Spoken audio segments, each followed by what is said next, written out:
समाजावर जो अत्याचार होतो आहे त्या संबंधित सकल हिंदू समाज महाराष्ट्र सगळ्या महाराष्ट्रातल्या प्रत्येक जिल्ह्यामध्ये एकाच वेळी ही न्याय यात्रा हिंदू न्याय यात्रा आज निघालेली होती।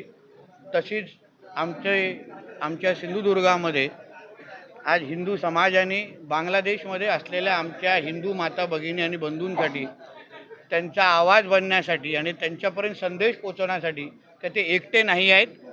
महाराष्ट्रातला सिंधुदुर्गातला हिंदू समाज हा त्यांच्याबरोबर आहे आणि त्यांच्यावर होणारे जे काही अत्याचार आहेत या सगळ्या गोष्टी आम्ही फार बारकाईने बघत आहोत।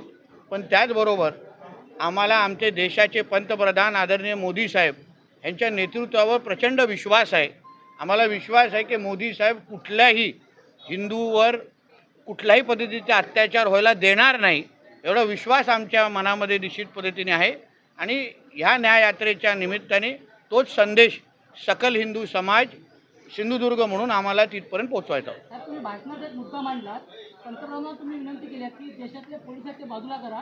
एकाही 5 मिनिटं 5 मिनिटं संख्येच्या अनुसार बोललो, कारण का आम्हाला त्यांना ठेचून संपवण्यासाठी 5च मिनिटं खूप आहेत, कारण ते संख्येने एवढे जास्त बांगलादेशी आणि रोहिंगे नाही आहेत। म्हणून मोदीजींनी परवानगी दिली तर 5 मिनिटाचं ते काम करण्यासाठी हिंदुत्ववादी कार्यकर्ते म्हणून आम्ही तयार आहोत। पुढचा मोर्चा मुख्य मोर्चा असेल असाही तुम्ही विचार आला? हो, कारण का अत्याचार जे बांगलादेशमध्ये होत आहेत, रोज ठेचून मारलं जात आहे। आमच्या धर्मगुरूंना, इस्कॉन असेल अन्य धर्मगुरूंना अटक केली गेलेली आणि त्यांची केस लढवणारे वकिलांना पण मारून टाकलं जात आहे। आमच्या माता भगिनींवर सामूहिक बलात्काराचे घटना वाढत चाललेल्या आहेत। या बौद्ध समाजाच्या मूर्त्या विटंबना केली जात आहेत, बौद्ध समाजाला टार्गेट केलं जात आहे। या सगळ्याच्या विरुद्ध आमच्या मनात राग आहे ना। आज बांगलादेशमध्ये घडतं, उद्या देशामध्ये घडू शकतं। म्हणून या सगळ्याबद्दल एक संदेश गेला पाहिजे आणि म्हणूनच आम्ही ते वक्तव्य केलेलं आहे। तर भाषणामध्ये आपण असंही म्हटलं की 2 आपत्ती असेल तर त्यांना जी लाडकी बहीण योजनेतून बाहेर काढावं आणि आदिवासी समाजातील लोक 2 आपत्तीपेक्षा जास्त असेल, कारण का एका बाजूला मतदान करत असताना मोदीजी नको, हिंदुत्ववादी विचाराचं सरकार महायुती सरकार नको, पण अन्य वेळी आमच्या प्रत्येक शासकीय योजनेचा लाभ घेणारे मुसलमान समाजाचे कुटुंबीय असतात।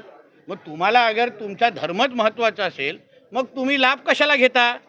आणि मुख्यमंत्री लाडली बहीण योजनेमध्ये जे लाभार्थीची यादी आहे त्याच्यात बघितलं, त्याच्यामध्ये जास्त लाभार्थी हे त्याच संख्येचे दिसत आहेत।